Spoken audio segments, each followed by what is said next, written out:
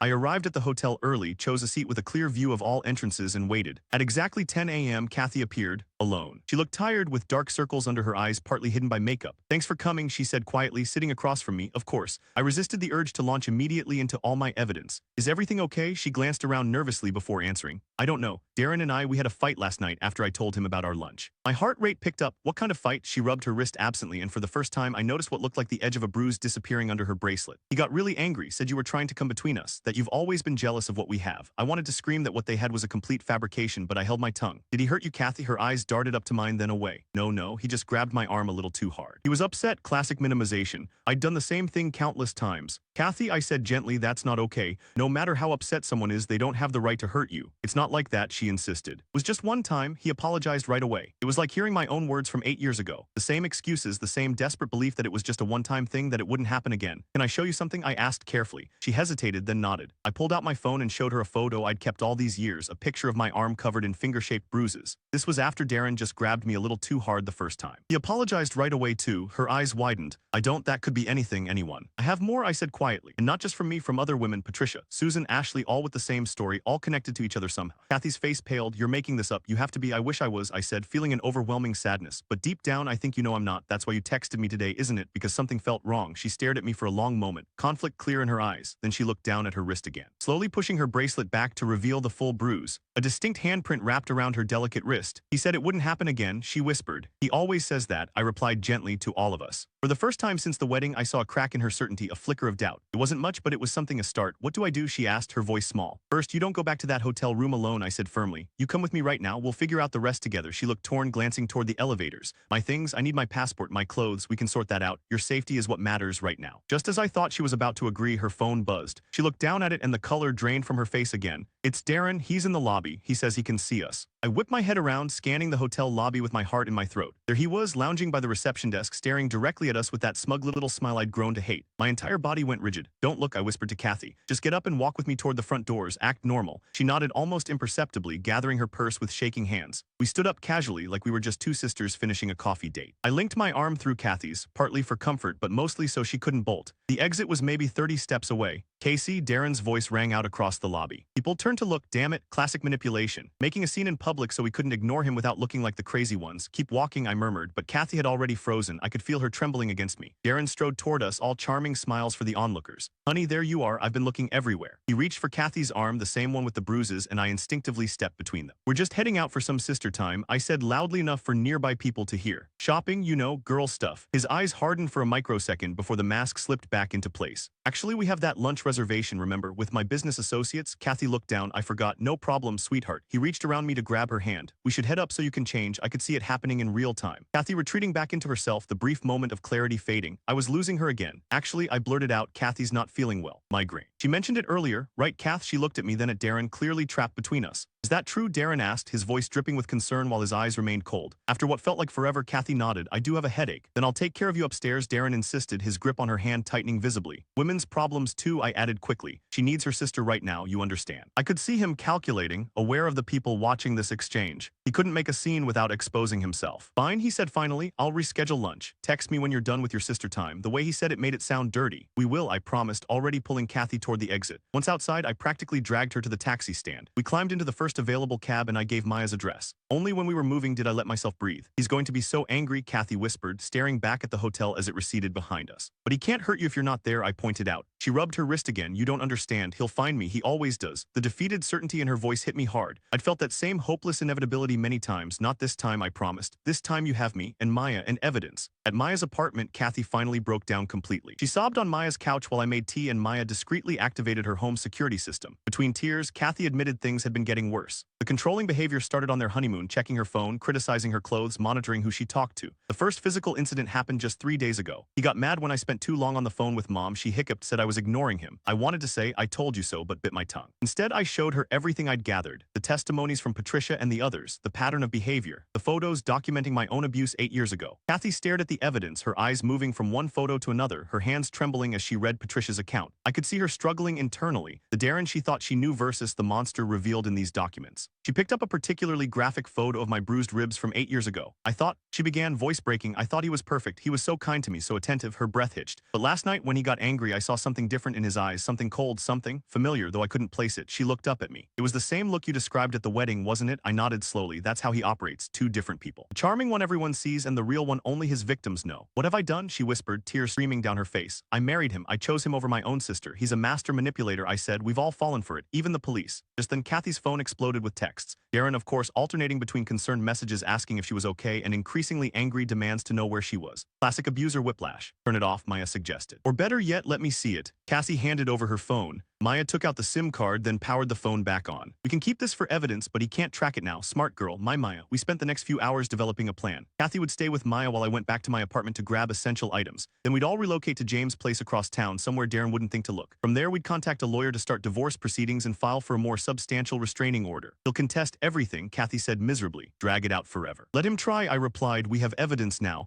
Real evidence. I left them at Maya's and took a circuitous route to my apartment, constantly checking to make sure I wasn't being followed. My building looked normal, quiet. The security guard nodded as I entered. Everything okay, miss? Your brother-in-law was looking for you earlier. My stomach dropped. When about an hour ago said he needed to drop something off for you. I told him you weren't home. At least the guard hadn't let him in. I thanked him and hurried to my apartment, unlocking the 3 new locks I'd installed. The place looked untouched, but I didn't trust appearances anymore. I did a quick sweep for new listening devices, then threw essential clothes and documents into a backpack. As I was grabbing my passport from the desk drawer, my phone rang. Unknown number. I almost ignored it, but my gut said to answer. Hello, Casey. Darren's voice sent ice through my veins. Where's my wife? I don't know what you're talking about. I lied, continuing to pack one-handed. Don't play dumb. I saw you leave with her. Where is she safe from you? I snapped, abandoning pretense. And she's going to stay that way, he laughed. That cold laugh that used to terrify me. You always were a fighter, Casey. It's what I liked about you. Breaking you was so much more satisfying. You failed, I said, surprised by my own steadiness. You didn't break me then and you won't break Kathy now. We'll see about that. His voice hardened. I want my wife back within the hour or I'll go to the police and report her missing. I'll tell them her mentally unstable sister has taken her. I have quite a collection of your unhinged texts and emails to show them. You mean the ones you fabricated? Go ahead. We have real evidence. Evidence of what? A husband who grabbed his wife's arm during an argument versus a jealous sister with a history of delusions about me? Who do you think they'll believe? He had a point. Even with Patricia's testimony and my documentation, it would be an uphill battle in court. 1 hour, he repeated, or things get very ugly for both of you. He hung up. I finished packing quickly, my mind racing. We needed to move fast. I called Maya as I left my apartment, taking the back stairs instead of the elevator. Change of plans, I said as soon as she answered. Darren's threatening to go to the police. We need to get to James's now. Okay, Kathy's in the shower. We'll be ready in 10. I hailed a cab, still watching for any sign of Darren. The drive to Maya's felt endless, every red light an eternity. When we finally arrived, I threw money at the driver and ran up to her apartment. Maya answered my frantic knocking with a worried face. Kathy's gone. What? How? She got a text while you were gone, said it was from her friend Jennifer. I think it was actually Darren. She seemed upset, went to make a call in the bedroom. When I checked on her, the bathroom window was open. And she was gone. I sank onto the couch, defeated. He got to her again, probably threatened her or me. He sat beside me now. What I stared at the blank wall, thinking the hotel. He'll take her back there. It's the only place he has full control. Calling the police still felt futile without Kathy being willing to press charges. We needed more, something irrefutable. Then I remembered. My hidden phone, the one I'd slipped into Kathy's bag when she first went back to Darren. It was a small prepaid phone I tucked into an inner zippered pocket of her purse while helping her look for her lipstick that first day she arrived. Darren would never notice it. Kathy's oversized bag had dozens of compartments, and he wasn't the type to rifle through her personal items where others might see. I grabbed Maya's laptop and logged into my tracking app. After an agonizing minute, a small blue dot appeared on the map. The phone was active, and it was at the hotel. She's there, I confirmed. Now we just need a way to get her out without Darren stopping us. Maya thought for a moment. What about your parents? Darren can't exactly keep Kathy from them without looking suspicious. It was risky bringing my parents into this mess, but Maya was right. Darren had carefully cultivated his image with them. He couldn't refuse if they showed up wanting to see their daughter. I made the call, bracing myself for disbelief. To my surprise, my parents listened. Really listened. Maybe it was the desperation in my voice, or maybe they'd seen signs themselves but dismissed them. Either way, they agreed to help. We'll be on the next flight, Dad said firmly. text us the hotel details. While waiting for my parents to arrive, Maya and I strategized. We called Patricia and the other women who agreed to submit formal statements to our lawyer. We gathered all our evidence into organized files and we kept watching the tracking dot, making sure Kathy stayed at the hotel. My parents landed 6 hours later. I met them at the airport, relieved beyond words to have reinforcements. Mom hugged me tight, whispering apologies for not believing me sooner. Dad looked grimmer than I'd ever seen him, his jaw set in a way that reminded me he'd once been a college boxer. We went straight to the hotel, the four of us. Mom, Dad, Maya, and I marched through the lobby like an invading army. The receptionist recognized me and frowned. We're here to see our daughter and son-in-law, Dad announced in his no-nonsense voice. Room 718. I'll need to call up first, the receptionist began. No need, Dad interrupted. We'll surprise them. He headed for the elevator without waiting for permission, the rest of us trailing behind at room 718. Mom knocked firmly. We heard movement inside, then Darren opened the door, his surprise quickly masked by a welcoming smile. Mom, Dad, what a wonderful surprise. Mom pushed past him without a word. Where's Kathy? Darren's smile faltered. She's resting, migraine. I want to see her, Mom insisted, already moving toward the bedroom. Darren stepped in her path. She really shouldn't be disturbed. Dad placed a heavy hand on Darren's shoulder. Son, I think you should sit down. We need to talk. The look that flashed across Darren's face was one I knew well, rage barely contained, but he couldn't show that to my parents, not if he wanted to maintain his perfect son-in-law facade. While Dad kept Darren occupied in the living area of the suite. Mom, Maya, and I found Kathy curled up on the bed. She wasn't sleeping. Her eyes were red and puffy from crying. When she saw us, she shrank back, then launched herself into Mom's arms. I'm so sorry, she sobbed. He said he'd hurt Casey if I didn't come back. He showed me pictures of her apartment, said he could get to her anytime. It's okay, Mom soothed, stroking her hair. We're all here now. We're taking you home. In the living room, Dad had Darren cornered on the couch, showing him printouts of the evidence we'd gathered. Darren's face was a mask of indignation. These are obviously fabricated, he was saying as we entered. Casey has always been unstable, jealous of my relationship with Kathy. Save it. Dad cut him off. We've heard from Patricia and Susan and the others. Darren's eyes darted to me with pure hatred, then back to Dad with practiced concern. I don't know who these women are. This is clearly some kind of coordinated attack on my character. We're leaving, Mom announced, her arm firmly around Kathy, all of us including my daughter. Darren stood up. Kathy is my wife. She's not going anywhere. Yes, I am, Kathy said quietly. It was the first time she directly contradicted him in front of others. I felt a surge of pride. Darren's mask slipped. You ungrateful bitch. He lunged toward her and several things happened at once. Dad stepped between them. Maya pulled out her phone and started recording. Mom pulled Kathy behind her and I'd been preparing for this moment for 8 years. I pressed the panic button on my phone that automatically dialed 911 and started recording. Don't touch my daughter, Dad warned, his voice deadly calm. Darren seemed to realize he'd overplayed his hand. He straightened his shirt, the mask sliding back into place. This is ridiculous. You're all overreacting to a simple misunderstanding. Cassie, honey, tell them we're happy. Kathy stepped forward, still trembling but standing taller. We're through, Darren. I want a divorce. You don't mean that, he said, his voice hardening. You're confused. Your sister has poisoned you against me. No, Kathy replied. You did that yourself. She pulled up her sleeve, revealing the bruises on her wrist. This is who you really are. Darren's face contorted with rage. He lunged again, this time knocking Dad aside. But before he could reach Kathy, I stepped in his path. 8 years ago, I would have cowered. Now I stood my ground. You don't get to hurt anyone else, I said. He